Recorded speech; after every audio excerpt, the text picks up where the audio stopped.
Brand new season, brand new dawn for and it's lights out and away we go. Obviously enjoying that last hit. Let's go! Yeah, baby! Pre-season testing. Haas.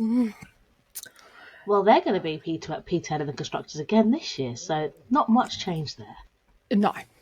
And it's really sad when your own team principal comes out before testing even starts and is like, yeah, no, we're not going to be competitive. We're going to be last. Yeah.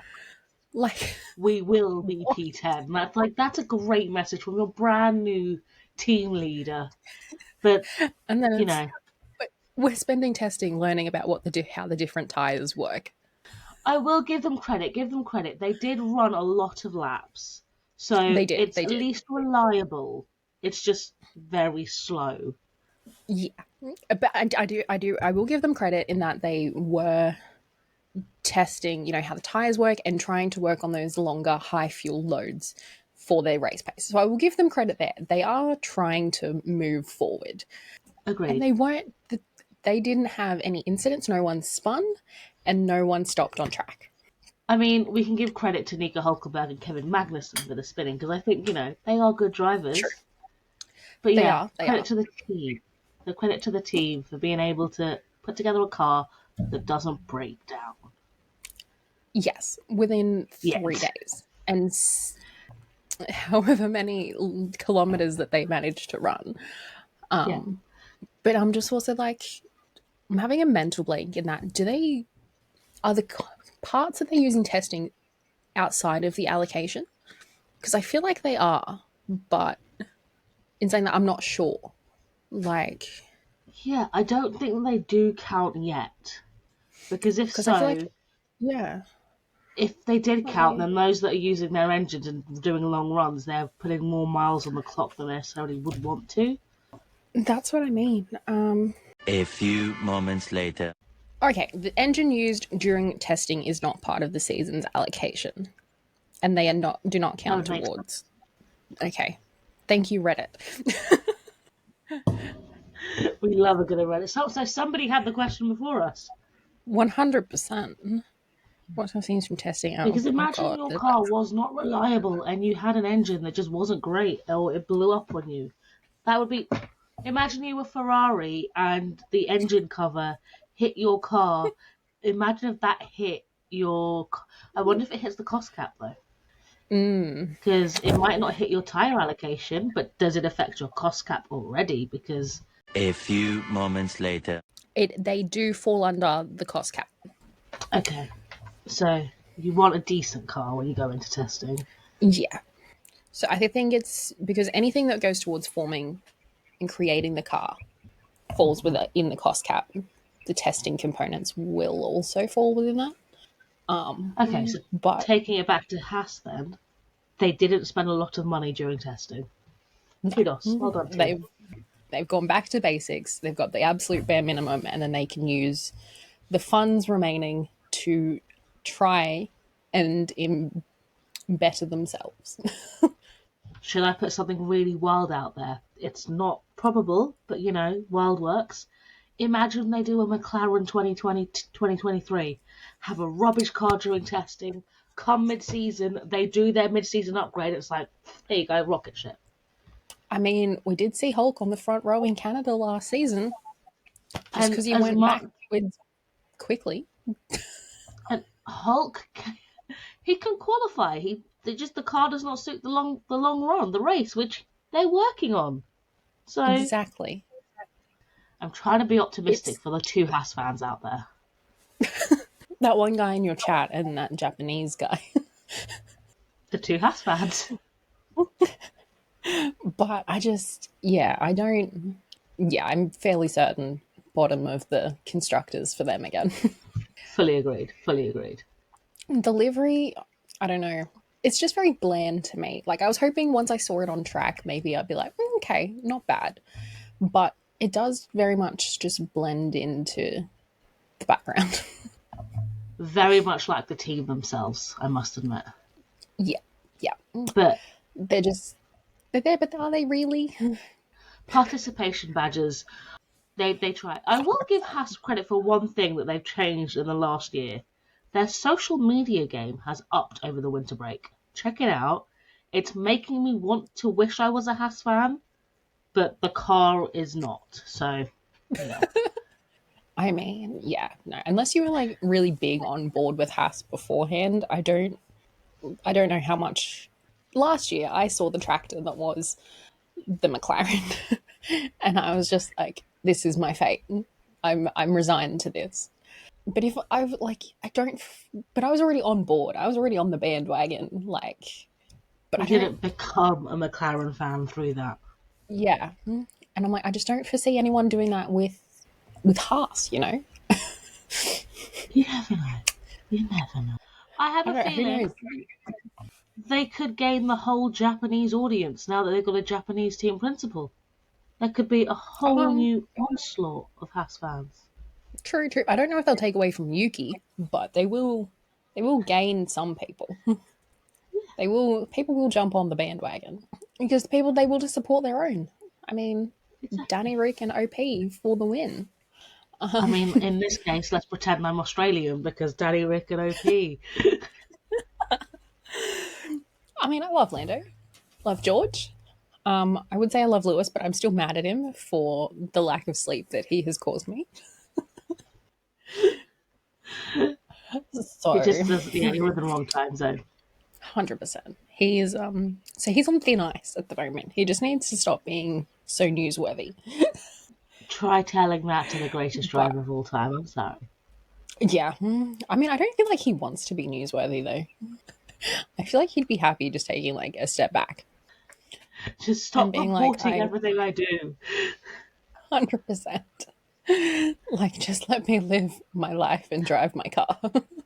I want to win races. Should we do Alpha Steak. Romeo next? Oh, steak. Yes. Steak F1 kicks Alba. Who the team principal? No, the commentators have now officially deemed to be Sauber only, which is the entire opposite effect of the entire Steak F1 branding. But let's go with Sauber. I do. Sauber is just so much easier. Like, if I say steak, I'm like, I feel like I should be having steak and chips at a pub with some gravy and a drink. Like, not talking about Formula One. I mean, it made me go and buy a steak. That's how influential. So it works in a way. It works in a way. Just probably not the right It's steak. the marketing, but not for the right product. It worked. They should invest some money, some of that crypto money, into some like farmers or something, and 100%. We're going all in on the beef market. right. We've got veggie carbonara and we've got beef. Those are We're the getting two a teams that have the supermarket best livers. We'll come on to veggie carbonara in a bit. Oh, so how do we think that they did? How do we think that Sauber did this year, or looks like they're going to do? I don't think they're going to do great. I really don't. The car looks great and I love seeing it on track. But performance-wise, it seems very on par with where they were last year. To me, it doesn't really seem like they've made any real progress. Agreed. It's a beautiful car. It is phenomenal. I loved seeing it on track and I loved watching it. I just wish it had that. I wish it had the pace, you know? Agreed. I wish it was going to be competitive and be up there fighting other cars so we would actually see it on track. But being realistic. It'll be the back, which is a shame because the amount of work that the team put in, they completely pulled that car apart. It's new concepts all over. Like, they've changed the way the suspension works. They've changed, literally, I feel like every part of the car has had a full change. It's not an evolution. It's a new design. It's just slow. And I just, from what I could tell looking at the car, it did look like they'd gone to that Red Bull style. Yeah. But it's just the overall component of everything. It's not, they are looking, and I'm hoping that they will do a McLaren because they sort of look like where McLaren were last year in that they were struggling, they were constantly fixing things on the car, and it was very much a tractor. So I'm hoping that maybe with an upgrade package or two, we can start to see them progress. So for me, I'm going to go with they're another P9 year. I wish they were like a P7 car, but I feel like they're going to end up at P9 just because, as you said, the car just isn't there. I also think there's something to be said about the drivers. I am a huge fan of Valtteri Bottas, as should you be, as an honorary Australian that he is. 100%. Love VB. I just feel like there's something lacking about their energy. I might be completely wrong. I just feel like I want them to both be motivated to want to do well, whether that's their personal motivation or the car's not there yet, so they can't be motivated. I just want the car to do well and to have two drivers in it that can, just as you said, it's a beautiful car, so I want to be able to see it, and I want to be able to see the racing. Agree.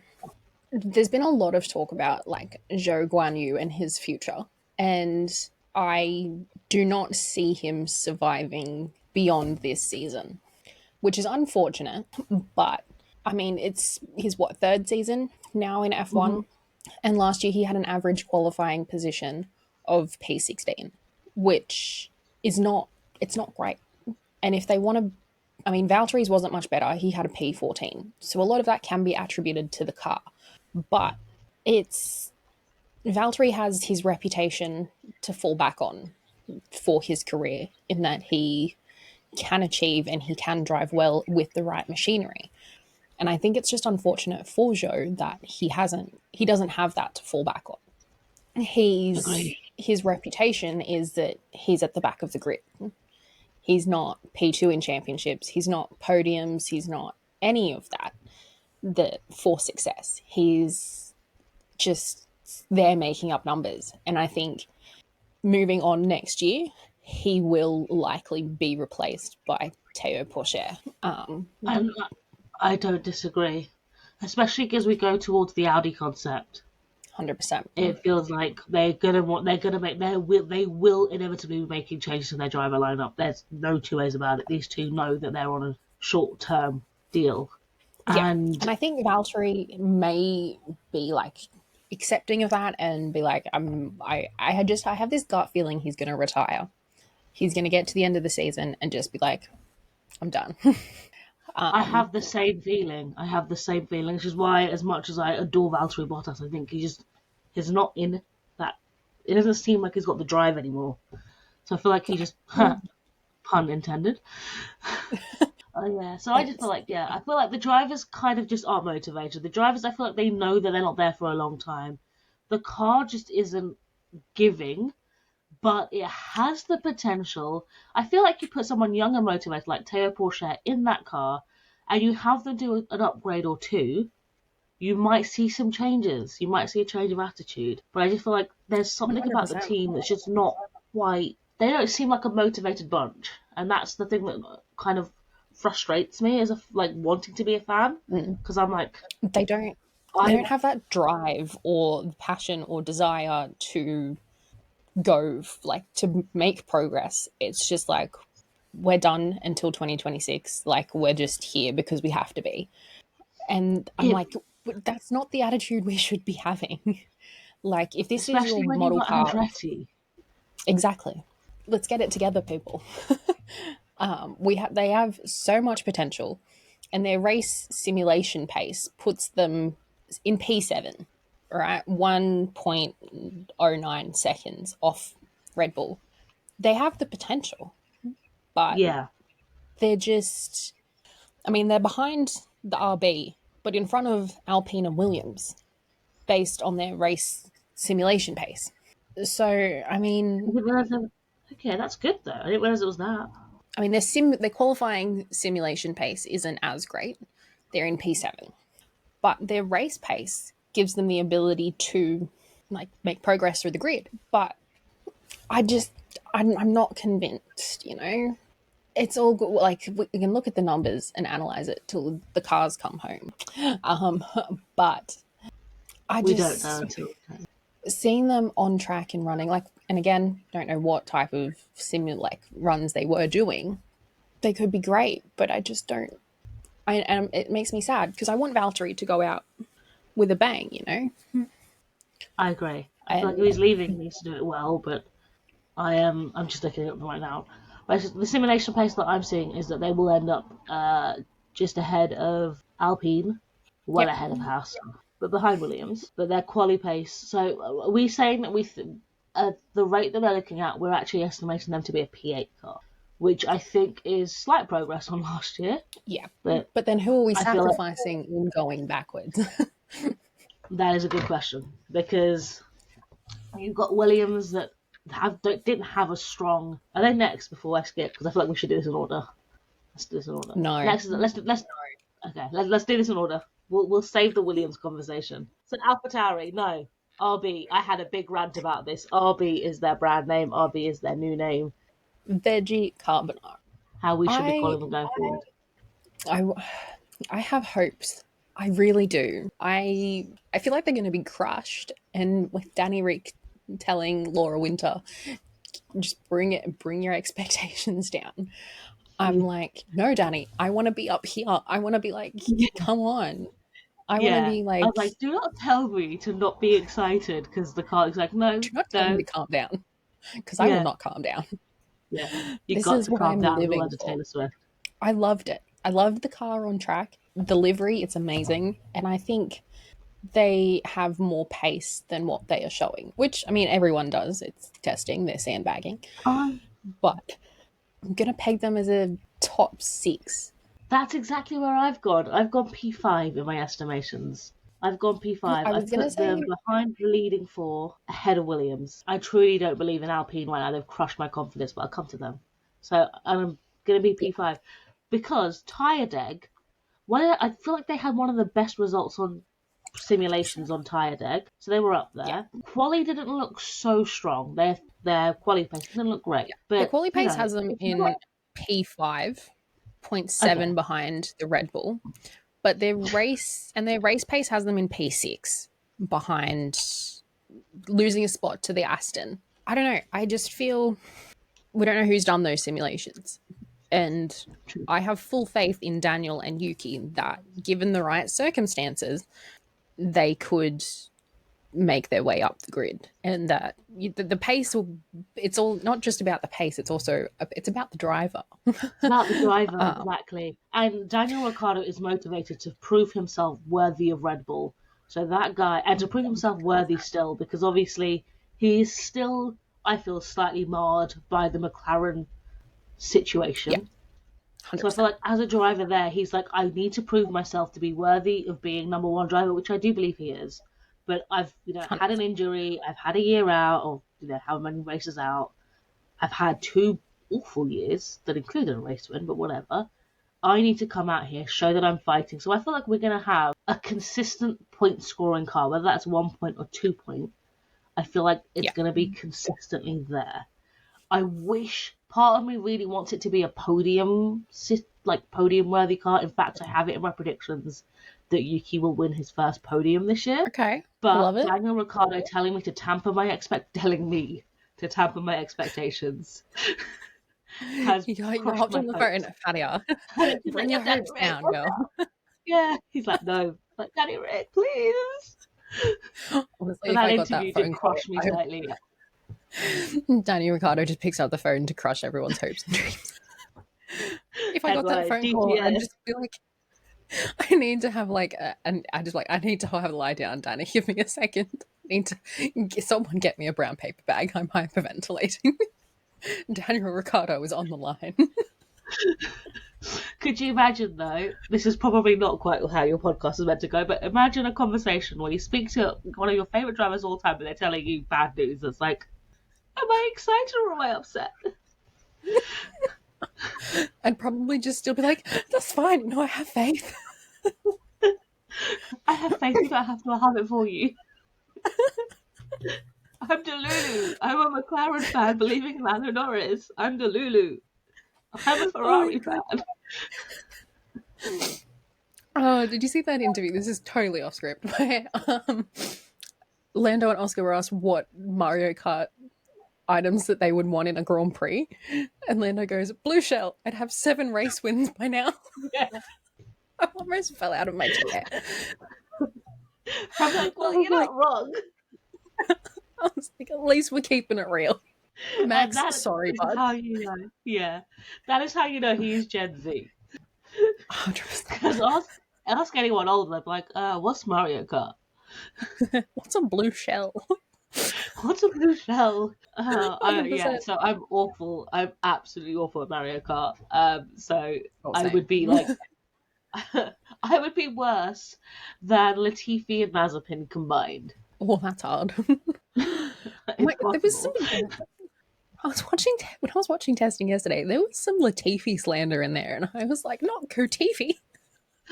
But it's been 2 years. Leave the guy be. He's gonna have his MBA soon.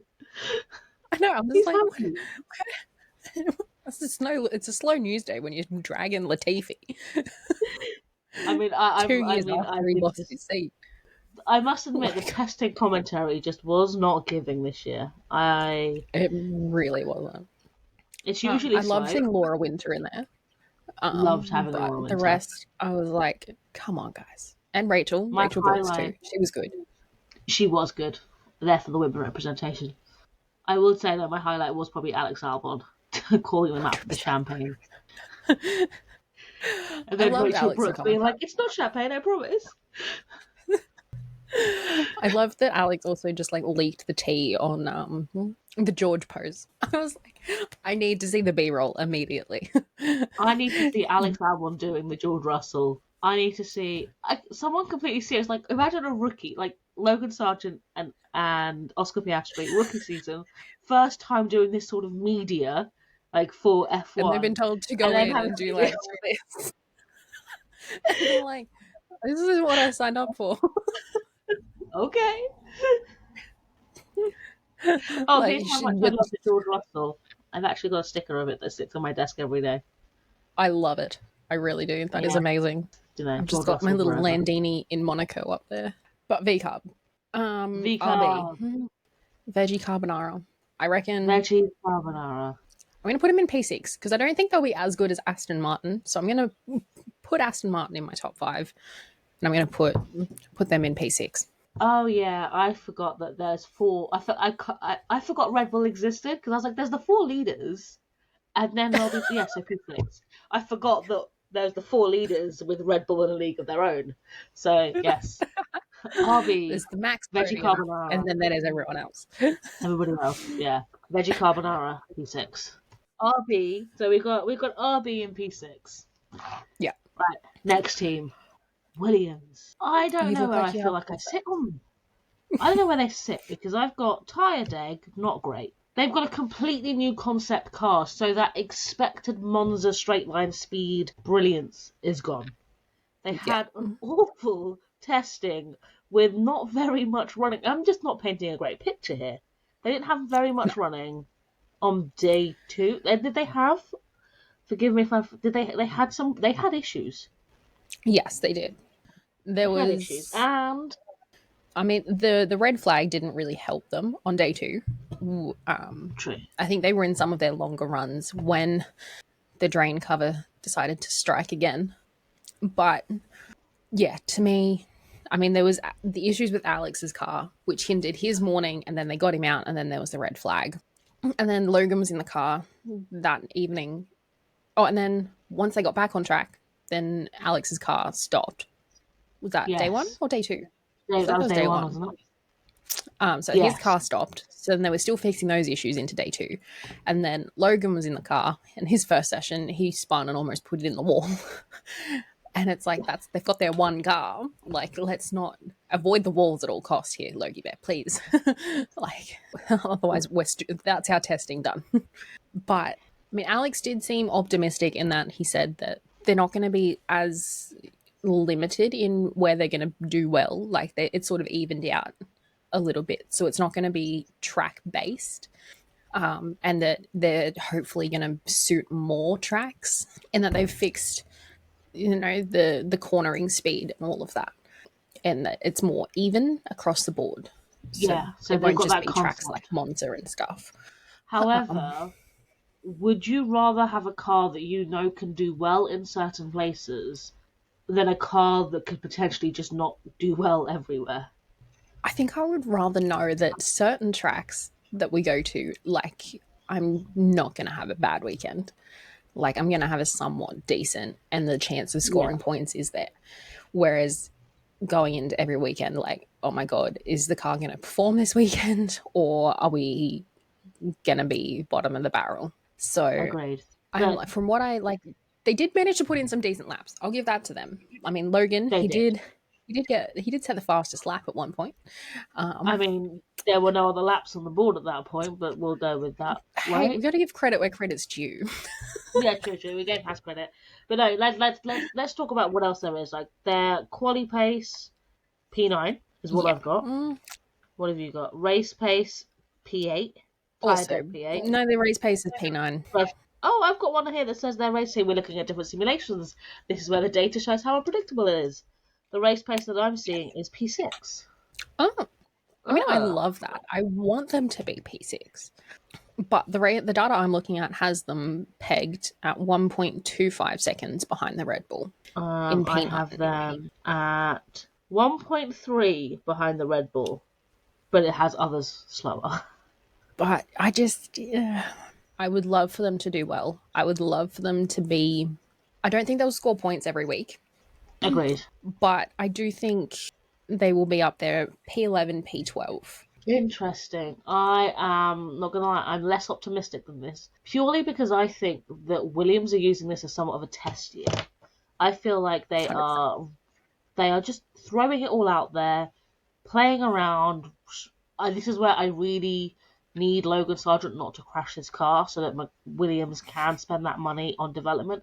No shade to Logan Sargent, rookie year, you crash all you want safely. But now that you're not a rookie, now that you've had your year to make your mistakes, two reliable drivers, one's a superstar talent, well, one's a talent, one is a new-ish driver. Newish driver. Yeah, I'm not shading. I'm just trying to say one's not Alex Albon. Yeah. So between the two of them, I feel like they're a steady team, and they just need to let Williams have a year of testing or 6 months of testing, new style of car, throw it all out there, have a see what works, and then hopefully have a better car next year or towards the end of the year, mid-season development. I just feel like for now they're not together. They've not had enough time to run. It was always going to be a bad sign when they didn't have the car ready for its filming date until the day before testing. It's like, oh, yeah. Williams. Like, This is flashbacks to 2018, 2019. the writing on the wall for that was not great. Let's be honest. But I just hope that I have faith that Logan, now that he's in his second year and he's more familiar with all the circuits and what's expected of him and the car and, the engine and what's underneath him, he'll be able to give it that bit more in a controlled way. Whereas No, we're I not agree. spinning every other day. And I'm like, You maybe just have to I let the would spin out. I mean, everyone spins out. And the main thing was Yeah. he didn't lose it when he spun out. I honestly, I'm He optimistic for Logan Sargent this year. So am I. I really am. I hope, because I feel like the threshold for him to keep his seat is that he has to be up there with Albano, and I want to see him do that. I want to see him perform well and do well and outqualify Alex on at least one occasion. Like, the Yeah, bar is exactly. that low. I do feel like it's difficult to keep up with Alex because obviously there's years of experience there. Yeah. However, yeah, the odd out qualifying, the odd doing better in a race, just keeping up within. I feel like within two positions of Alex at all times. I feel like is a good 100%. ask.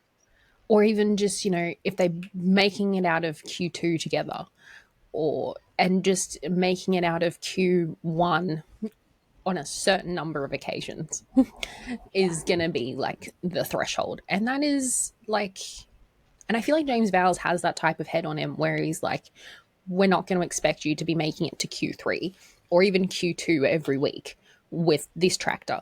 But the expectation is there that when we do have the pace, that you're able to do it. Yeah, I fully agree. I mean, Um, in Abu Dhabi, he did put in like the fastest lap, but he went outside track limits and had his lap deleted. And so, like, he has the potential for him is there. I just Yeah. hope that he can keep it within the white lines and I execute. mean, that's the same for many drivers. We can't just call out Logan Sargent for that. 100%. Keeping Yeah. it, I keep feel- it within the yeah. white lines, people. Keep it off the curbs and keep it away from drain covers. I swear to God. Swear to God, that's going to be like the storyline of the season. Drain covers, I swear at this point. But yeah, I'm optimistic for the drivers, but I just feel like the car definitely needs development.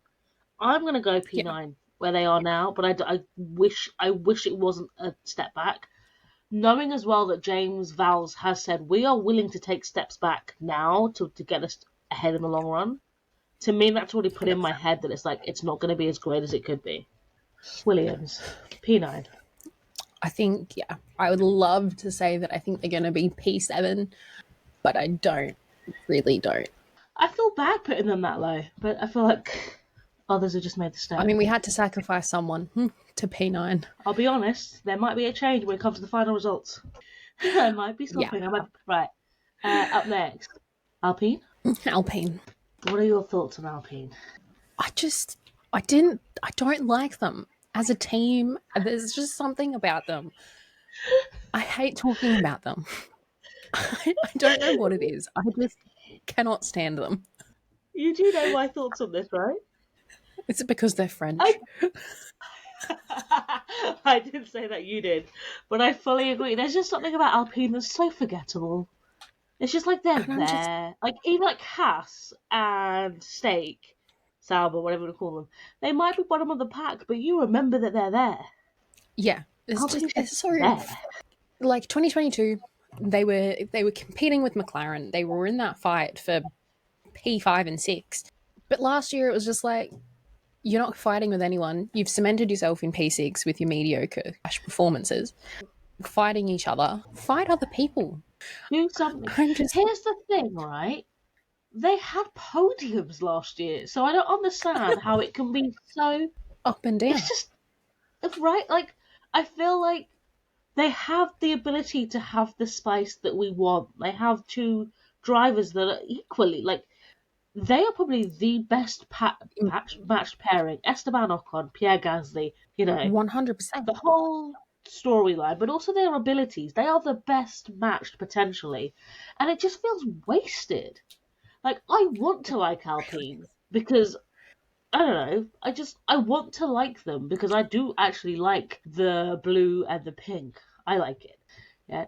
And there's something about them that I want to support them. Like, I love what they could be. It just feels like it's just, again, the same that we were talking about Sauber, the way that they feel like a wasted potential team. I feel like Alpine 100%. As well. It's like wasted potential team. I feel like it's so sad, but I want to love them because of the Hollywood investment. And there's so many reasons why I want to like Alpine. I just can't bring myself to like them because they're forgettable. Whenever I find myself trying to rattle off like the F1 teams, I always forget Alpine. Every time. And it's just... the only saving grace for me about Alpine is Jack Doohan. And honestly, yeah, I'm a huge Jack Doohan fan. If Jack Doohan, I feel like I should be Australian at this point because I support every Australian driver there is. It seems. If Jack Doohan got a seat, I think I would be so like in Alpine's camp, so ready for them, big supporter. Like I would. Fernando Alonso, whilst he brings drama, he actually made Alpine interesting. Right? For sure. He did bring interest. The Oscar Piastri scenario made Alpine. It just feels like they're just there. Yeah. And I mean, like, car-wise, they're just there as well. I mean, their podiums, like, I've never rooted for someone to not get a podium. But there's just something about them. In Monaco, I was like, no, we can't give an Alpine a podium. They don't deserve one. They're just there. They don't do anything. Right. They're just... Is the problem the drivers or the team, though? It's the drivers. There we go. It's not the team, it's the drivers that we know. Yeah. Because, like, if you put Jack Doohan, like I said, Jack Doohan, Fernando Alonso in the Alpine, I know Fernando Alonso would never go back, but theoretically, I would be Jackie like, Alpine. Jackie do get the podium. For sure. Alpine. Give Jack me Doohan gets an Alpine seat. I'm an Alpine fan. 100%. I'm on the bandwagon. I'm Just buying Alpine merch.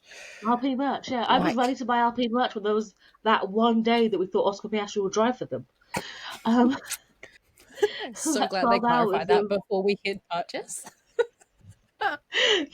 And you're stuck with this Alpine merch and no one to root for. No one to root for. The thing is like they seem like perfectly nice people. There's nothing about them that I like. Like I also 100%. I do feel bad for the team because their car's not great.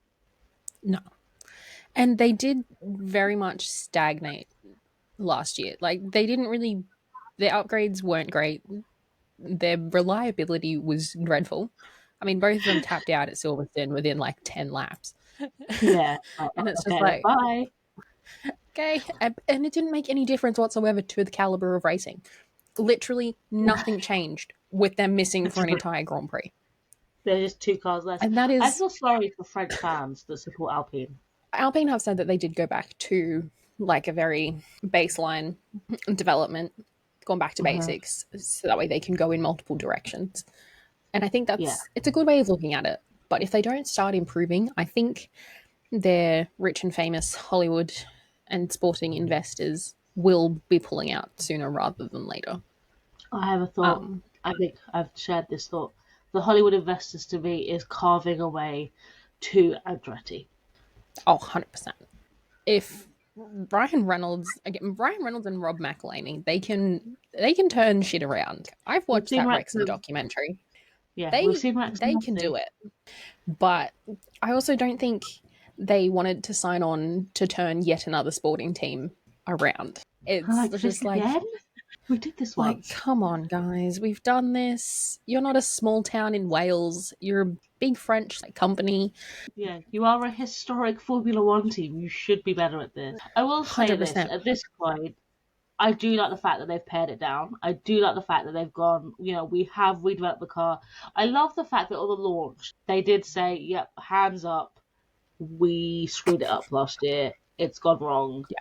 We need to take it back a step. And we have started redesigning. So I do like they're taking accountability. I like that they're setting expectations. The bar is low. But at which point does the bar become too low? I must say, the Alpine car launch was the first car launch I actually watched, which is bizarre because, as we've established, not a huge fan. But I was there for Jackie Doohan and for Mick Schumacher. I was like, Mick Schumacher that would have got you.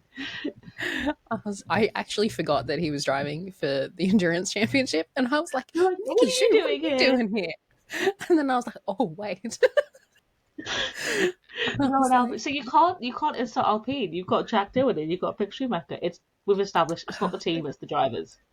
Can we just get rid of the drivers and replace them with Mickey Schu and Jack Doohan?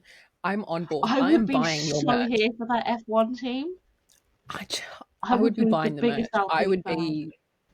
It would rival my McLaren obsession. Just give Jack Doohan a seat. That's all I want. We've established I'm a Jack Doohan fan if you haven't already guessed. And them together, they are such good friends as well. Like, God damn it, it's my dream team. I didn't think anyone could rival Lando and Oscar, but here we are. Put actual friends together, see what happens. Exactly. Not two people that hate each other and can't stand being in the same room as each other. Let alone in the same team or the same track. Right, so Alpine P7. Yeah, I don't foresee them moving. Could they be lower? Because they were mid. They're a mid team. They're mid. They're mid. They are mid. Actually, I was actually, considering putting them in P9, but I was like, no. I'm not gonna. That's how I said I think it's gonna change. I think it's gonna change. They did show okay pace in testing. It wasn't great, but it wasn't bad. Quali pace. So quali pace to me, I've got it as P6, 7. I can read. So I've got quali pace at P7. I've got race pace at who knows. What have you got? I've got quali pace at P7. P7 race pace. I've got them at P7. 10 on tyre deck. P9 on race pace. I've got them P8 in race pace and P7 in quali I don't have high hopes. I don't have that. I mean- think we might need to move them lower. The tyre deg has concerned me. If this is anywhere accurate, that's not. It can't be accurate because we've got tyre deg for Mercedes, who apparently in P9. That doesn't feel right. Actually, no, I feel like that's right. Mercedes have dreadful tyre deg. But okay, point 0.19 off Red Bull, Alpine 0.28 off Red Bull. So like that's like a whole second behind everybody else. Yeah, I believe Are that. we expecting Alpine to be that bad? As a team, no. Their drivers, yes. Sorry to the Esteban Ocon and Pierre Gasly fans that are listening. Here's the thing: is media-wise, I like that Esteban Ocon is like a little geeky boy. I like that. I just don't like him as a driver. Yes. I think he is. Yeah, I'm surprised that those two have not come to heads yet. So I'm going to put that as my prediction for this year: Esteban Ocon and Pierre Gasly will have more Punch up in the back of the moments. garage. Mhm. I was going to go on track, but you had to go off track and have them. Because it'll start on track and then it'll boil over off track. Okay, so we're both going to And win. it'll We're be both just- going to get the prediction right. I'm going to have my boom, and then you're going to have your punch. Because it'll be like, it was your fault. No, it was your fault. And then it just comes to blows, like Max going after Esteban after that race where they're attacking each other in Parc Ferme. I'm not going to lie, I want this drama back. They're too... I feel like the cost cap has affected all the drama, all the racing on track, so therefore they're not fighting as much. Therefore, off track, they're not fighting because they're not fighting on track. And I'm just like, give me drama. I want the drama. I live for the drama. Live for the drama. It's the drama, Vic. I just love it. Aston Martin. Aston Martin. I'm just thinking of... My first thought was also just like that Lando thing from the clip from Drive to Survive where he goes up to Lance and he's like, can you... Yes! Like, that is so proud for Lando Norris. But the fact that the camera guy's like, there's a microphone there. I saw it and I was like, my man. I'm like, asking the important questions, Lando Norris. Keeping it real. Like, The way that Lance didn't have to answer the questions as well, like, no, I'm alright. I'm focusing on the driving because he's looking at the Netflix camera like, I don't want my answer. Like, there's a big food. Well played, Armstrong. Did Lando not realize he was being filmed when he asked this, or did he just really not give a shit? I kind of think hope it's the same. Yeah. He's just like, fuck it, He's I've just got to gone- ask this question. He's just trying to keep it lighthearted and jokey, like, oh, how you going? Never wank yet. Like, I feel like, and then yeah. Lance is like, Of all people to say that as well, like someone that's quite reserved. and Carlos is there like, mate. Oscar's cracking up in the corner. Oh, honestly. It was such a I saw good that match. and I was like, I am not surprised in the slightest. I loved it. I was there for that. This is the type of content I live for from DTS.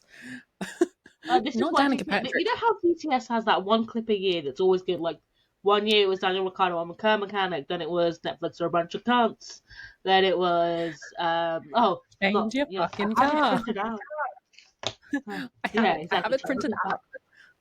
Yeah, change your fucking car. I feel like Can You Wank This is Yet gonna be it. this year's. Yeah, it has to be. But they can't promote it because they can't be promoting, you know. Yeah. Like, yeah, this is our TV show. Very serious motorsports. Very serious motorsports.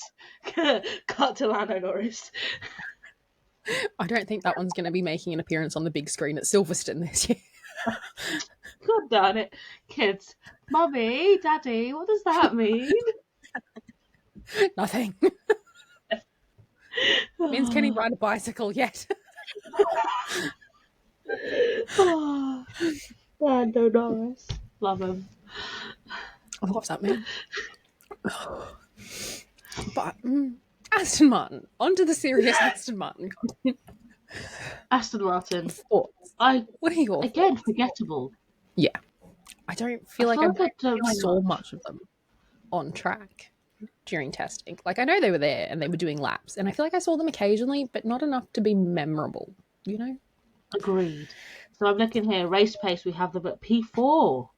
We have them tire deck P2. The more I look at this tire deck graphic, the more I'm like, I don't know if I believe this. And then I have P6 for quali. I have them in P6 for quali, and race sim I have them in P5. Okay, so close. I I'm think they did a big step last year, and I think they just need to make sure they don't fall off this year.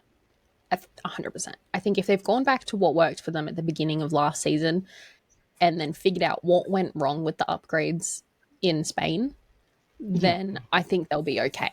But I don't foresee them doing... I don't know if they'll be up there challenging Red Bull like there was the hope that they would last season. I think they're going to be more challenging Mercedes, and we'll come to my thoughts on Mercedes, but I think the Red Bull is out of the question. It's going to be more the Mercedes that's going to be there within their target range. Interesting. I agree. I think Aston... I don't know if this is because of historic expectations of Aston Martin. I can't put them in my top 4 because whilst they've made that step, I just feel like the other 4, I mean, Red Bull League of their own, I feel like the other 3 might be more slightly ahead of the pack. And I have no data to back this up. The data doesn't necessarily corroborate this. It's just mental expectation. I don't know whether we will see them as podium regulars as much as the other 3 Red Bull challengers, but I feel like, you know, they will be solid point scorers. 100%. The odd I think they'll be point scorers, but I think the teams above them have also taken a step to the next level, and they've gone back to where they were at the beginning of last season, whereas everyone else has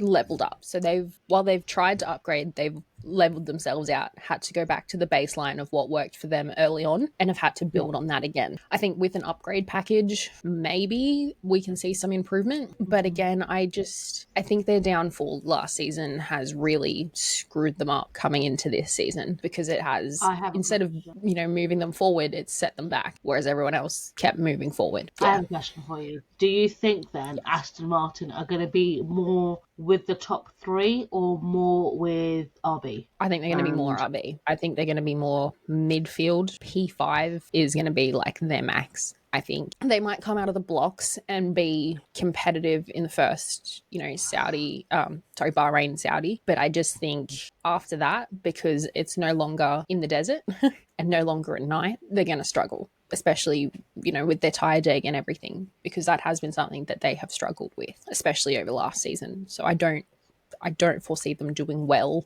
after that. Their expectations will be there after Bahrain and Saudi with the lower air temp, lower track temp, but then moving into Melbourne, when it can have 7 different seasons in the span of half an hour, I think they're going to struggle, and it'll even out a little bit for them. And so yeah, I don't think they will be up there with McLaren, Ferrari, Mercedes and Red Bull. They're going to be middle of the pack, RB, Sauber, Alpine contenders. Okay, I like that prediction. However, I have one rebuttal for you, and it's 2 words. Fernando Alonso. I feel like Fernando Alonso just will you know how there's drivers that outpace their car, but they're just better than the car that they're in? Yeah. Do you feel like Fernando Alonso might be able to do some magic? You can never count Fernando out, but I mean, no matter how great you are and how good of a driver you are, as we're seeing with Lewis, if what you've got underneath you and the engine behind you isn't great, your ability can only take you so far. I mean, I for sure think his ability will put him up there with McLaren and Ferrari, but I think he will fall off in race pace. I think he'll be qualifying up there, and I don't think he'll have any issues getting into Q1. Through to Q3. But yeah. I don't know if the car has the legs on it to put in that decent performance up there with the other teams for long periods of time, you know? So I think he'll come out of the blocks well. But he can also defend like it's no one's business. So I feel like, yeah, the one factor they've got to really go for. I mean, the car's decent. It's just not. You're right. It's not. Yeah. It doesn't feel like the others, which I guess we'll get onto, right? 100%. McLaren is next. P4. McLaren. Papaya boys. Disclaimer: we're both McLaren fans here. I'm gonna try and keep this as unbiased as possible. Yes, like we can't be like, they're gonna win rocket ships. You heard it here first. God. Both of the McLaren boys are going to be race winners. I really want that to happen. LN4 2024 World Drivers Champion. You've heard it here first. Done. folks. Heard it here first. We told you it's happening. McLaren. Right, okay. My simulations are telling me this. We have them race pace, oh god. P5. Tyre says deg P4. Tyre deg P4. I've got quali pace. I've got them as P3. I've got them in P3 in quali as well. And P4 in race pace. But I feel like they're hiding. I feel they were sandbagging. I'm gonna go with that. Let me have my hope. I'm not going to crush your hope. My God, I'm telling myself the exact same thing. I 100% think they are sandbagging to the max. Max, super max. Max.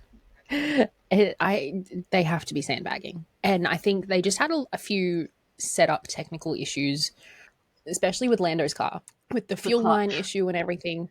And it was just, I would rather them get that out of the way now and have the car ready to go for next week. Yeah, I agree with you. I was really concerned in their first runs when Oscar in an hour and I want to say he's about to 9 laps. Yeah, he didn't set a lap time for an hour and a bit. And because I was tracking the times on the F1 app as well, at 32 minutes into the session, he did a lap time of 17 minutes, 41 seconds. How was that possible? He was just going so freaking slow. And I'm like, what is wrong? Why are you not? And that was at that point, he'd only done a few laps, one or two. And one of them was 17 minutes. And I'm like, he's hopped in this car and he's gone, there, I can't flog this. I can't. Was how?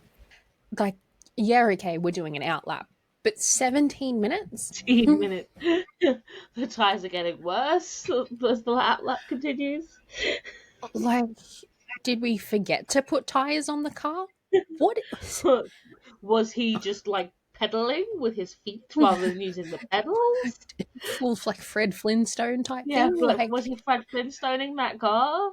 What's going on? And I want to think, my brain is telling me they were doing setup and they were just adjusting things that he was not happy with in how he was either sitting in the car or maybe he wasn't, he couldn't see properly for that lap time. I want to think he wasn't in the right position for it to take that long. And then coming in after every out lap. But yeah, I did see that there was a lot of out laps allotted for Oscar Piastri at one point, and not very many laps. What I guess, I'll be honest, my true concern about McLaren, P3 long run Oscar Piastri, was the issues there that Oscar Piastri hasn't got a touch on top of his tyre deg, or was the issue there that the McLaren is not actually great with tyre deg? And it's tough because obviously Oscar Piastri, as brilliant as he is, as much as I'm an Oscar Piastri girly, we know that there's one point that he's not very good at, and that is tyre deg. And I was like, I don't know whether this is a driver thing, a car thing, because if it's a car thing, I'm concerned. If it's a driver thing, Oscar can learn it. I want to say it's a driver thing because comparing his longer lap times,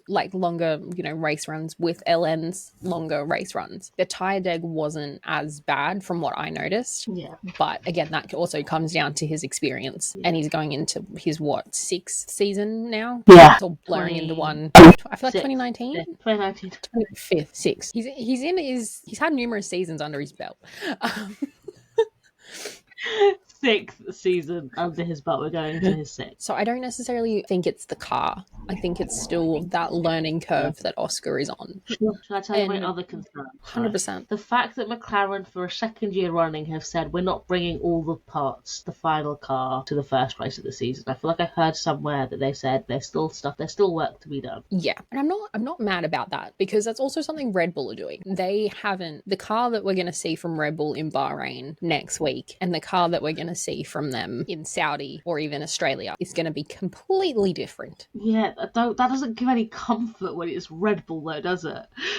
It doesn't. But I'm just thinking, they're on that. If it works for Red Bull, they've seen that and they've gone, okay, we're not going to show our true colors. We're going to send different parts to different places. This is our expectation for Bahrain and Saudi. And I'm not saying this because I'm going to be there, but I really hope that come Melbourne, they come out of the blocks and they're just like next level. OP, Ellen, front row lockout, Red Bull, 17 cars behind.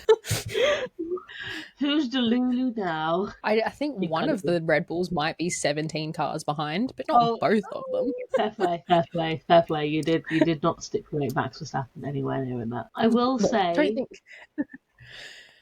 Max Verstappen. I was just like, Max Verstappen's going to be P1, and then we'll see what else happens. I'm going to put him in P3 for Melbourne, okay?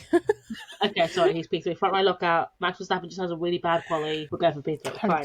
What I will say. Gravel trap. What I will say. Sorry, go. Strong driver lineup for McLaren. We know that. Definite year of rebuild happened last year. We have changes coming in. So McLaren, I think there's positivity there. And the fact that for the first time in a long time, McLaren haven't come out and said, yeah, it's not looking good. No. Like, they feel and their quietly body language. confident. They seemed, even when things were going wrong, they just seemed fine. And I'm like, you guys are actually playing this okay. You're confident. Like, they weren't all doom and gloom. Like, they had an answer for the issues that they were handed. And they were like, okay, this is how we're going to fix it. And I love that. It's a positive mindset. And I definitely, at the beginning of last year, when you compare the two images, Oscar and Lando, Oscar's like, what have I gotten myself into? And Lando's gone, like, why did I not go to Alpine? Otmar, I'm sorry. Take me back, please. But their body language, even just like in the garage having a laugh, Oscar coming out and standing in front of the garage, talking with his engineers, watching Lando with his runs, all of that seemed a better team environment. They all have a bit more confidence and that they know something we don't, is what I'm feeling. Yeah, I agree. I put the doom and gloom first because I didn't want to sound like a Delulu McLaren fangirl for what I'm about to say. McLaren P3, P2, McLaren P2, McLaren P2. I'm being Delulu fangirl. I'm not even being. I fully believe it. I'm on the. I'm in. They will get P2. You there? We agree. McLaren P2. I'd like to say I have to put the doom and gloom out there. Okay, Red Bull still exists. Unless Adrian Newey really has, and the team really has done something horribly wrong with this new Jeddah concept. I reckon if he removes the side pods from that car, they will go back. It will be a Mercedes thing. Adrian, I beg you, remove the side pods. Do it. Well, okay, no, here's the thing. We're going to remember, Bahrain isn't the best testing track. Bahrain just doesn't, and it doesn't suit all cars. So, it's not like a Barcelona, which is actually just really good for testing because it's all-rounder. Bahrain suits very few cars in its style. So, realistically, we don't know how good the McLaren is. McLaren could just be not that stellar at Bahrain. Yeah, and I feel like I'm going to go out all with teams, but it only applies to McLaren in my head. I don't think it's not a track that suits them and their car. No. And so I think next week they'll do okay. Touch wood. I'm hoping Q3 and it'll be good. I'm thinking like I want to go P5, P4 and 5 is where I'm pegging them to be next week. That's where I'm at. In quali. I'm going for race. They're going to end the race in P5, P5, P6, P4, P5. That sort of position. I mean, I'm factoring in the teams that I think will be above them next week. We've got Max, and then we've got two other drivers. I reckon they could be P4 and 5. So that's why I've got P5 and 6.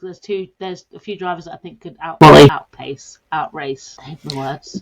There are some drivers that I think will out-qualify them, but I don't know if the pace will be there come race day. That's a good segue. Ferrari. I think they're going to be P3 in the constructors. I agree. I think Carlos Sainz is just going to say, to Charlie's detriment, fuck you all, and he's going to go out there and just do his thing. I agree. I also think the Ferrari has taken a step forward. It feels like the car just looks smoother. It looked comfortable for the drivers. There was no fighting it. There was no it just looked smooth. It looked fine. It just looked like they were coasting. I don't feel like they were they didn't have that quiet confidence that it felt like McLaren had. Like, they didn't have any issues, but they also just didn't have it didn't feel like there was an extra thing that they were hiding. It felt like they were just showing us off. Like, the fact that they were going off and, showing us their incredible pace, for when it came to, we're not talking Red Bull, but, when it came to their pace, Carlos topping the times on 2 days? 1 day.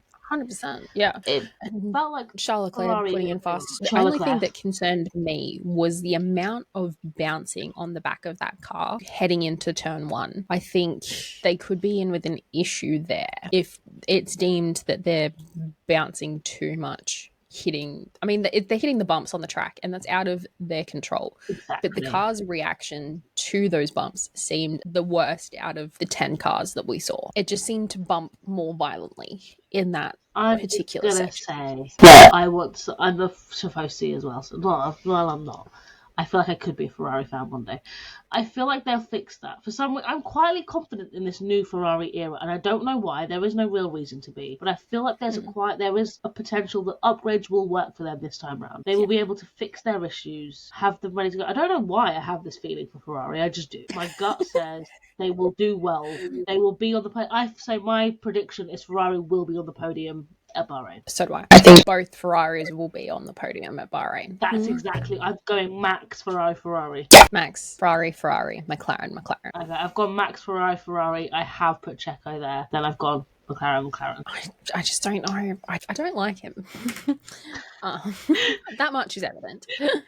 But that's not a reason to put him low. No, but even just looking, we'll go into this when I get to Red Bull, but his pace was off. We'll save that for Red Bull. We'll say that for Red Bull, yeah. Okay, so for a Ferrari P3, solid P3, team potential issue with the rear of the car, but we think that they're ahead. As long as no one looks at the plank under the car after this race, they will be fine. My face just dropped then. I was like, do not remind me of Kota. Thank you. I mean, no, it worked out well. It worked out for McLaren, but my God, that was stress. I think the plank wear may be higher than what it should be. So there should be a plank change before the race. Well, before quali at least.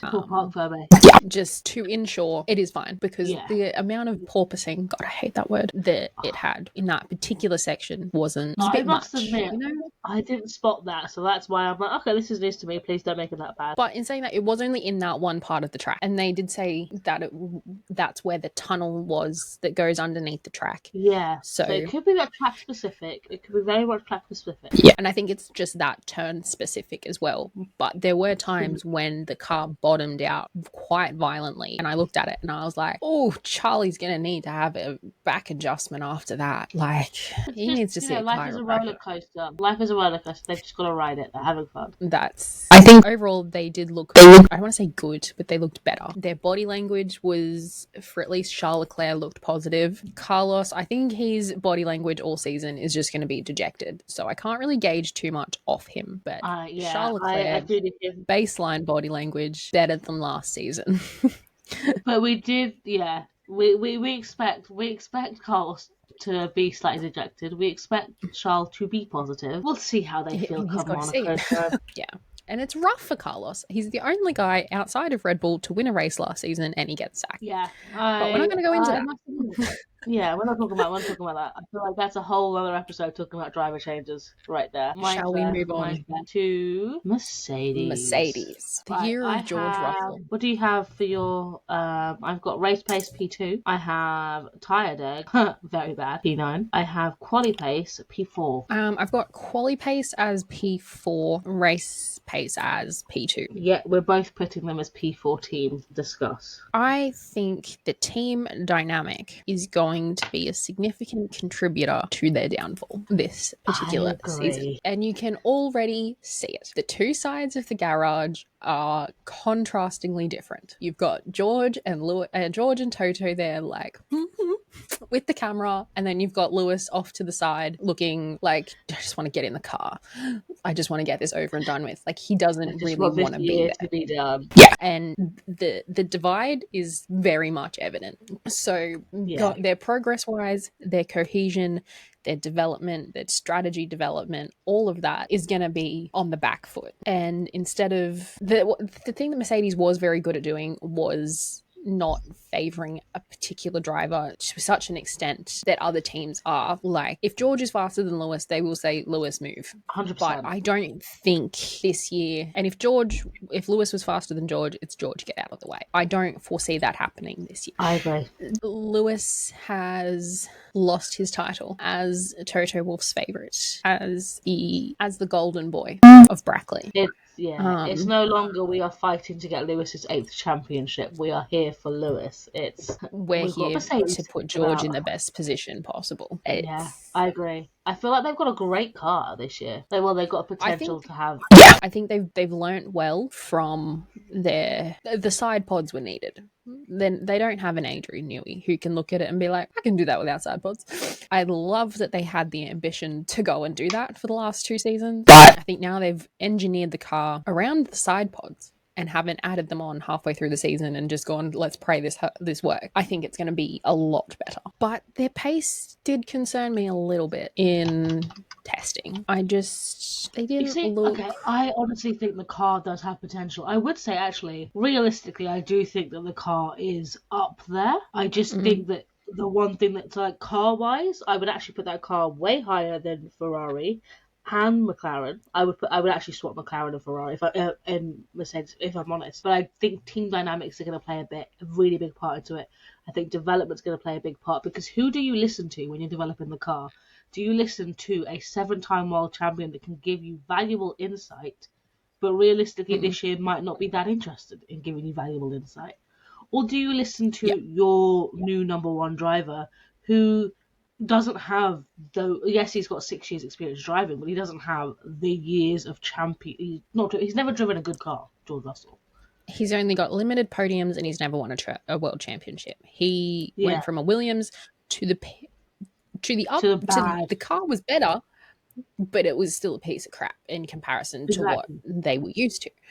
So I think he's never had a good car beneath him. So like when it comes to development, they're obviously going to want to develop it more towards George's style. However, does George have what it takes to be a number one driver? And I feel like that civil war of sorts is going to be what's going to cause the downfall of Mercedes. I feel like if Lewis hadn't announced his move before the season, we might see Mercedes do really well.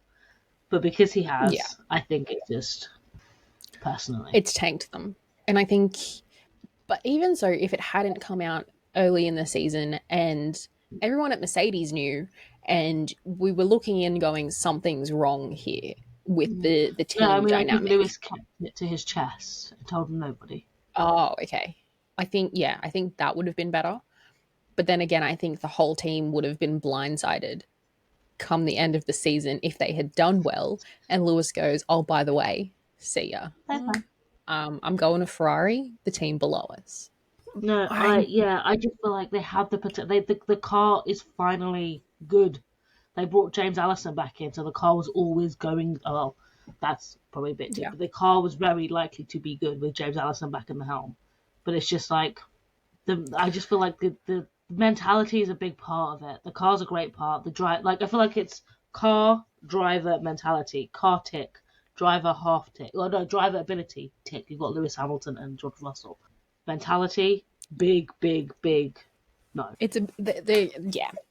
But I mean, they have both said they're in good shape heading into the opener, but their body language says otherwise.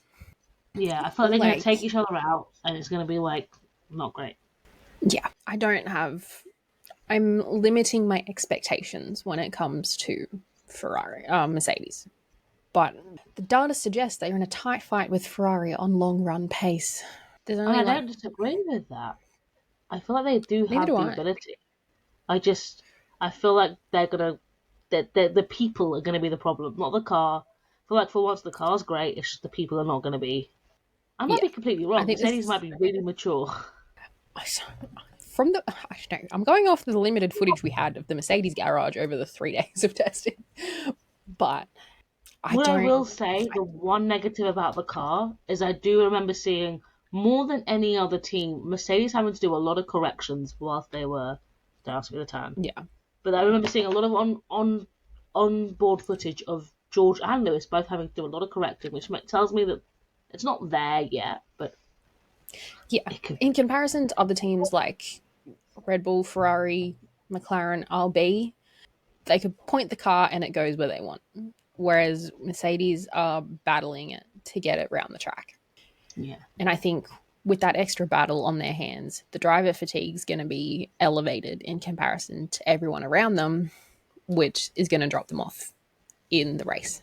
So unless they can fix that issue, the oversteer understeer issue, I don't know. Yeah, we'll see. We'll see. I do want a Mercedes. If Red Bull didn't exist, I would love to see a Mercedes race win this year for Lewis Hamilton before he leaves. Yeah, but I don't know. I think Oscar Piastri winning a first world title is a better story than Lewis Hamilton getting his 8th. You've watched that podcast. I agree with Oscar Piastri and Jessica Lane, is that her name? I agree with you both. Oscar Piastri winning his first world title will be a much better storyline. I just don't think it's going to happen 100%. This year. Lewis has got 7 of them. He doesn't need one more. Who needs an 8th? It's not like there's like a record to break. No, not at all. Not greedy, Lewis Hamilton. No, we're greedy. Michael Schumacher's lost everything else. Okay, let's let him have this. I mean, he's sharing it already. Do we discuss the rocket ship other than to say, yay, Max Verstappen, congratulations on your fourth World Drivers' Championship? Here's your trophy. Let's feel free to not turn up to half the races next year, so we have a bit of fun. You can still win the championship. Feel free to not rock up until after summer break. Yeah, you'll still win it. Let us have some fun first. It's you can show up in Zandvoort, your home race, return of Max Verstappen. Go on a hiatus. Please, I beg you. Right, take okay, a let's get it out of the way. Rocket ship 2.0 done. Yeah, the GP's little laugh and smirk with Adrian crushed my hopes and dreams. I do think he's going to have to work for it a little bit more. I don't necessarily think it's going to be handed to him in the sense that it was last year. I don't think he's going to have much internal competition, but the external competition seems to be of a higher caliber. Do I think he's still going to win quite a bit? Yes. But do I think he's going to have to work for those wins a little bit more? Yes. I don't think it's going to be Max is on pole, Max is going to finish. No one else is fighting him for the win. I think there will be battles for P1. And I'd like to think a couple of others getting a win in there. And I don't... He will win championship. Yeah, I don't know if it's going to be straightforward. The competition. I'm going with he will win 95% of the races. Oh, I've got that. I've got 4 races to not be Max Verstappen, 20 of them to be Max Verstappen. Yeah, that's what I'm vibing. Like he's going to win. Lie. That is simply because I want 4 races to not be Max Verstappen. He can have the rest. And when I say not Max Verstappen, I also mean not a Red Bull, unless it is Danny Rick, because yes. I mean, okay, I'm going to say it. Max Verstappen win, a Lewis Hamilton win, an Oscar Piastri win, a Lando Norris win, and then for the 4th win, I'm going to go with, give me a Ferrari. Why not? A Ferrari in Imola or Monza. I'm going to go with we're going to get a Max win. I want a Lando Norris win on more than one occasion. I want an Oscar Piastri win. I want a Charles Leclerc win in Monaco. I just... Fair. I think he needs it.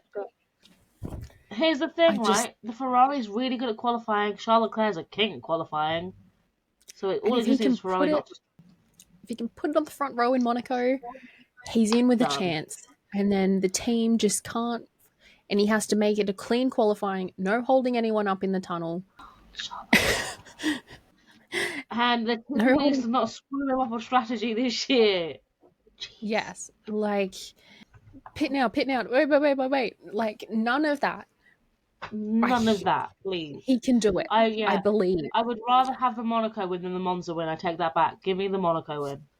I want a Charles Leclerc win in Monaco. I want a Lando win in Silverstone. I need to be running onto that track, screaming at Lando, like, sobbing. Oh my god, I'm crying thinking about it. Oh my god. You actually, I'm good. I'm good. give me the emotions, all the emotions. I need an Oscar win in Australia. No, I we need a discussed Danny this. We Rick. cannot have an Oscar win before a Lando win. But that's okay because Lando's going to win in Bahrain and Saudi. No. No. We said Max Verstappen. We've had this discussion before. Max Verstappen to win in. What did we talk about? We've talked about this though. Max Verstappen to win in Bahrain, Lando Norris to win in Jeddah, Oscar Piastri to win in Australia, and then again Lando Norris to win in Silverstone. Exactly, in Silverstone. So Lando's getting 2 wins this season. He's getting one in Well Jeddah done, and one Lando in Norris. Silverstone. Well done, Lando. Claps You did for a good Lando. job to get 2 wins. Yes, because if look at it this way, if Red Bull brings the new concept car to Jeddah and it's just not great for the first week because they're teething problems, it's the perfect opportunity for Lando Norris to get that race win. Exactly, and I'm going to be Delulu and think Max is going to have the same reliability issues that he had in 2022. Please. For the first few races of the season. It's just, I mean, do I think that's actually going to happen? No. Am I going to be Delulu? Yes. Yeah. Disclaimer: the last 5 minutes were fueled by Delulus. These are not actual thoughts that we think will happen. Yeah. Actual thoughts is Max Verstappen is going to win rocket ship. Here's the thing: I disagree with you. I do actually think that Max, it's not going to be close competition for him again. For Checo, yes, but that's because driver. But I think that we've got to remember this is not the final car. We know there's more coming for Red Bull, and we know that once it comes, there's no stopping them anymore. So I feel like the first few races potentially will be close, but once the upgrade comes in, we are in for a boring season for P1. Yeah. I hope I'm wrong. I really hope Adrian Newey has designed a flop. And he's done the it before. worst Max Verstappen fan ever. But even if it is a flop, Max will drive it like there's no tomorrow. Like, here's the one downfall for Red Bull. He is. The potential instability that might be coming with potential management changes could drive instability to the team and shake them slightly. I think, yes. A potential managerial leader of the pack change may wobble them. Exactly. But it'll be a little wobble. It'll be a wobble. Wobble? A little wobble. And I don't know how long it will last. It'll also depend highly on who they put in that position. We don't need to be a long wobble. We just need a little wobble to allow us to have an opportunity for somebody else to win a race. I just need a little wobble that spans about a month of teething. I don't care how many races are in that month. It could be 1, it could be 2, it could be 3 or 4. Which I don't think we have any 4. I was going to say, if there's 4 races in a month, I'm tired already thinking about it. Yeah. We 3 maybe. Wobble. But we just have to wait and see. I need the employment law gods to look down on us. I need there to not be any technicalities of contract breaches. Thank you very much. Yes. All of that. Also, the other thing that could drive instability to the team is the potential driver lineup change that's going to happen at some point or another. I don't know. I don't think it's if it's going to happen. It's when it's going to happen. Look, by the way, I will say this. If Daniel Ricciardo and Max Verstappen are both driving the rocket ship Red Bull, I will take back everything I have said negative 100%. About the Red Bull, and I will be happy for Max Verstappen to win every race with Daniel Ricciardo in P2. I've said it, and I'll say it again. I will fully... I'm there as a fan for Max Verstappen anyway. I just don't want him to win every race because it's boring. I want him to win the championship. 100%. I'm not going to hide that. If I will alternate race wins, Max Verstappen 1 week, Danny Rick the next, with a McLaren on the podium, alternating between Lando and Oscar in P3. I don't care. I'll be the most insufferable person. Yeah. My loyalty will change from McLaren. Like that McLaren hat will just have to be like under the Red Bull hat, because I will be fully there going, do you know what, McLaren? Respect to you guys, respect to your drivers, but I'm so sorry. This is the moment that I change slightly. Landini, OP, I love you dearly, but it's Danny's time to shine. Yeah, let your him team shine. has Let killed him him. have his time. This is his resurgence. Yeah, And this is he his needs it. I redemption need it. Yeah. You have next year, guys. You have next year. So when that happens, I will be changing my loyalties, and I will be changing my tune to bring on the Red Bull team as a whole, and not just Max Verstappen. I will be getting a Red Bull fridge. I will be becoming so insufferable. I will live in Red Bull merch. I will become a walking Red Bull ambassador. I mean, I'm not gonna lie. I do have a lot of Red Bull merch. This is the thing: is believe it or not, she is actually a Max Verstappen fan when she talks about this. I do own Red Bull merch. I do support the guy like a fair bit as well. I just Love not Max. rocket level. I love Max. I do. I Love genuinely Max. do. I don't drink Red Bull I because it have gives me Red Bull problems.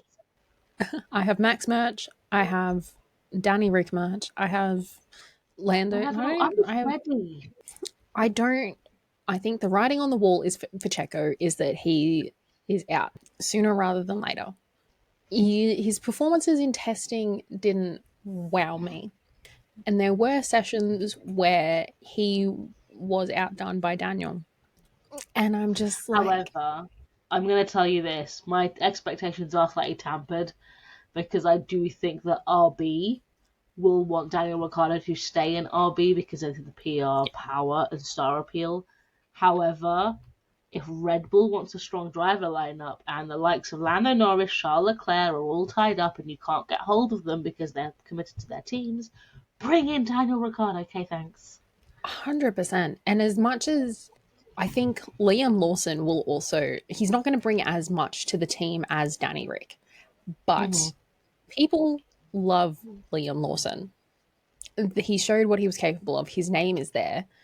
Yeah. I think Danny Rick getting injured, unfortunate for Danny Rick, was the best thing for Liam. Agreed. Because he's not just going to be this random who comes in and takes a seat and no one knows him. He's now got 5 races under his belt. He's not technically going to be an F1 rookie. He's done more than one race. So you're putting a somewhat experienced driver in there. Then you're also telling Yuki you have faith in him to lead a team because he's the most experienced driver, and that you haven't forgotten about him for all of his years of service in your Red Bull Junior team. You're promoting him. Just because his last rookie failed doesn't mean his next one will. And we know he won't because he's had his time so long a rookie. Exactly. And Liam was just phenomenal in those 5 races. Yeah. He had better stats than Liam. He finished above Yuki.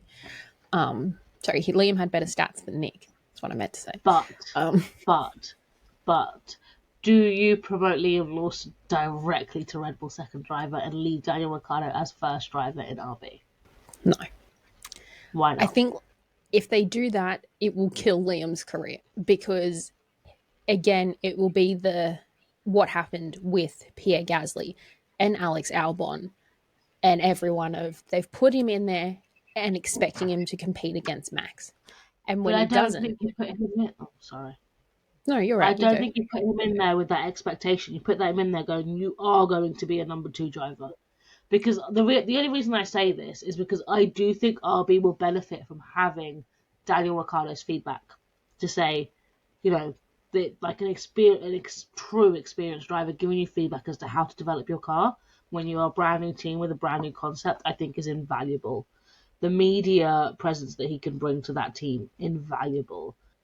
Do Yuki Tsunoda and Liam Lawson as a pair have the ability to carry a new concept, a new brand? That's the only thing that's holding me back from saying that pair. Because I loved the pairing last year, but I feel like it worked because we knew it was temporary. The only thing for me is that Daniel is not... His primary contract is with Red Bull. It is not with Veggie Carbonara. Yes.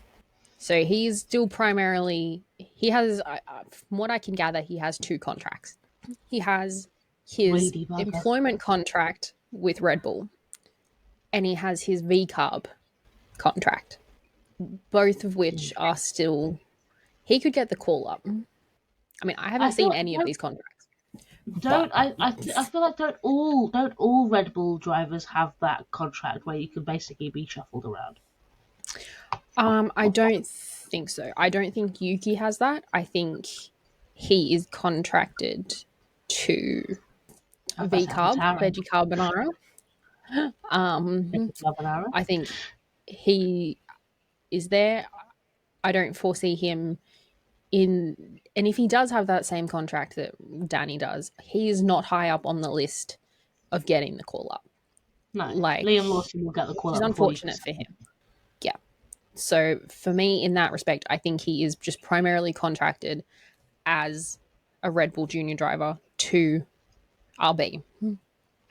Whereas I think Daniel and Liam would be on a separate contract where they're contracted to both. So Daniel has put them on the radar and all of that.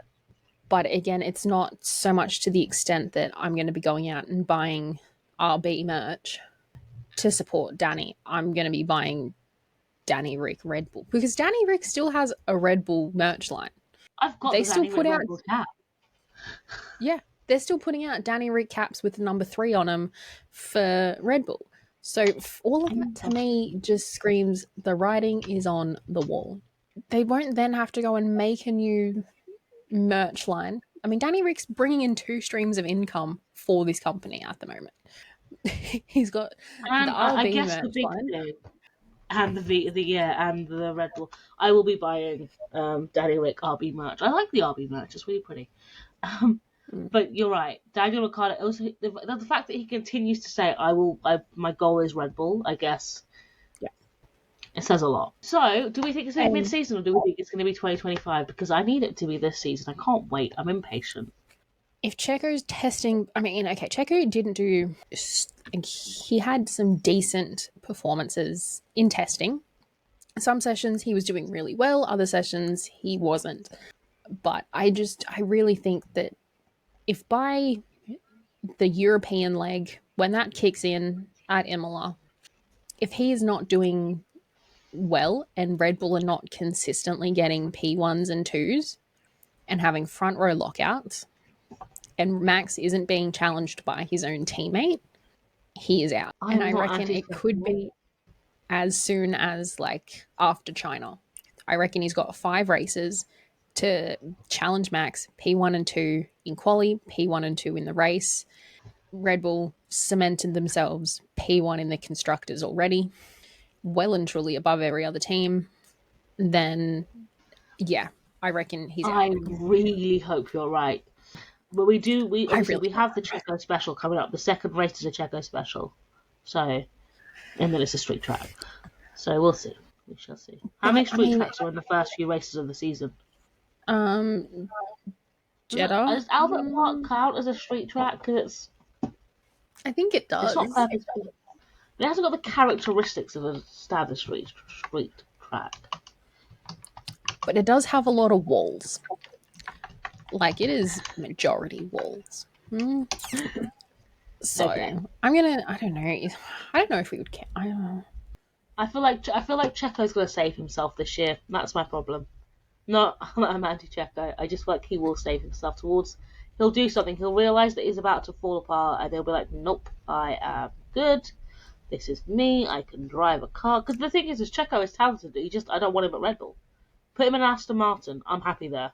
He doesn't have to leave the grid. He just needs to leave Red Bull. Put him in the Haas for all I care. Yeah, he can stay on the grid. Because he is talented. He can drive. Just please free up that Red Bull seat. Thank you very much. I never want to see you in a Red Bull again. It's not personal much. It is. But I really, honestly, if I had it my way, he would have been gone by now. Same. Why did we not? As soon as 2023 season, go into 24, having the right people in the right cars done.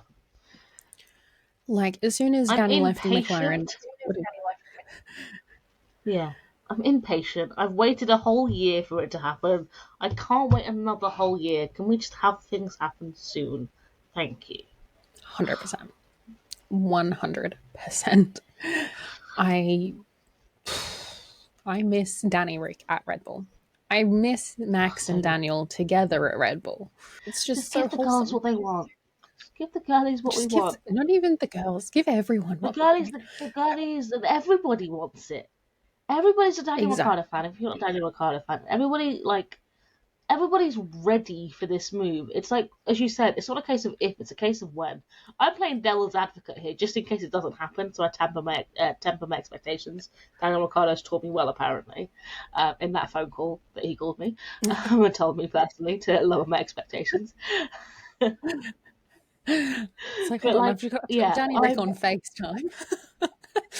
Let me just call my good old mate Daniel Ricciardo. Hey, Danny. Yeah, like, but no, seriously, I just want it to happen. I really want it to, and I want to see a Daniel win in Las Vegas in a Red Bull. It would be everything. No, no. I'll be honest. I want Cota first. Give me a Daniel Ricciardo Cota win. That is true home race. Let's be honest. I just want Let him win his I will home take race. a Danny Rick win forever in every race. I want him to pull a Max Verstappen and win 23 out of 24 races. Max Verstappen still does exist. I want him to pull a Max Verstappen and go 23 from 24 races. Max can have Zandvoort. How magnanimous. Danny Rick, the rest. The rest. Right, what we need then is Checo to pull a surprise announcement between now and maybe a day before Bahrain. Yeah, like, we don't even need, like, no, give us just quali. So announce it next Thursday, Checo. Yeah, 100%. It's no, because I feel like then Danny Rick still needs some time to get used to the Red Bull. So even if it's just on the sim, so I feel like if you could make the announcement on Monday, that'd be really nice. Give Danny some time. Give him a few days, that's fine. to make the adjustment. Say goodbye to his RB team. Burn his RB merch. Red Bull, here I come. Yeah. Find his new Red Bull merch, get it ready. Turn up to the other side of the milk picking factory. He's already got his Red Bull merch. The race is hanging up there, like, ready to go. Like, nope, not yet. This is the one I need. He's got it underneath his RB race suit, like a superhero, just ready Checo's not feeling well. I'm ready. Put me in, coach. A few moments later.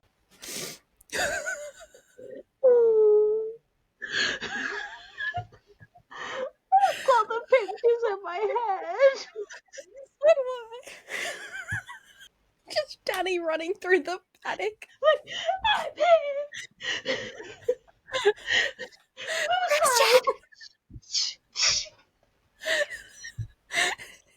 His Red Bull suit under.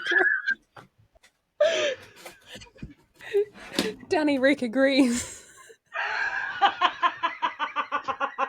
Ow!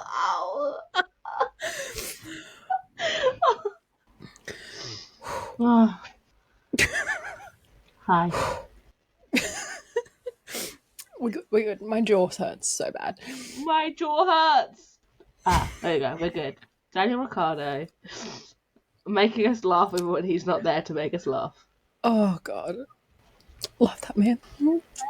I need to get rid of the photos of Danny Rick that I currently have on my screen because every time I look at them, I'm like, I'm gonna start laughing. You're just gonna picture it. Like, I just see him with that big smile running through, like in slow mo.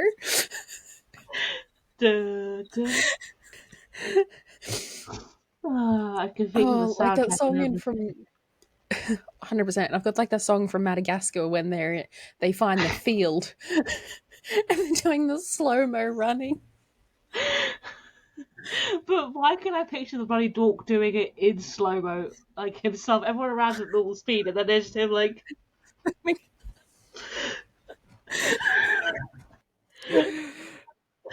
Oh. Oh. Right. Oh. Right. I have literal tears in my coming down my eyes. I'm going to start crying again because of that, and then thinking about Lando winning at Silverstone. Oh my. It's just been emotional, all of the emotions. We've laughed, we've cried. Thanks for coming on. Thanks for chatting with me. Thanks for having me. Anytime. All right. Any. I love our chats. So do I. Danny Rick. Yeah. So, Danny Rick, V-cut of veggie pasta and beef. That's the samurai. Pretty much, yeah. Danny Rick driving a veggie carbonara will beat the beef. We'll beat the beef. Proof that veggie. That is the headline. That is the headline. Veggie beats beef. Lewis Hamilton was right all along. Become a vegan. It helps your championship winning chances. It will help your team gain a position in the Constructors' Championship. Then, turns out they had it right. We have to move to a more sustainable diet. 100%.